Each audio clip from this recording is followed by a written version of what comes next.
Театр сымбатты өнердің ішіндегі ең зор өнердің бірі.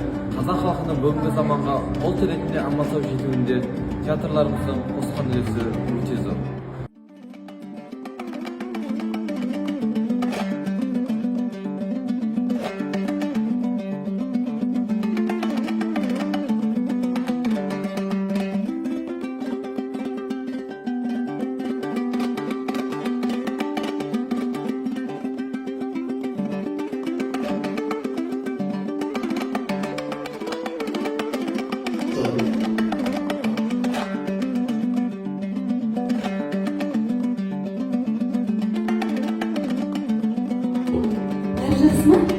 Театр түрлі жанрларда болады, әрине. Түрлі қойылымдар, спектакльдер қойылады.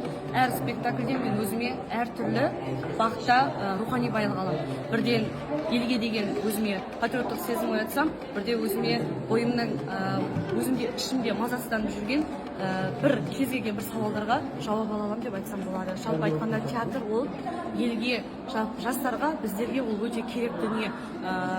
Адамның бірден бір тыныштығы, жанның тыныштығы, сонымен қатар бір ләззат алатын орын деп ойлаймын. Театр ол ежелден келе жатқан халқымыздың дәстүрі. Осы біз үлкен тұғым заманнан бері осы өнерді қолпаштап, осы қазақ өнерменен өсіп келеміз. Болашақ жастардікі театр. Міне, осы театрмен өсіп өнеді.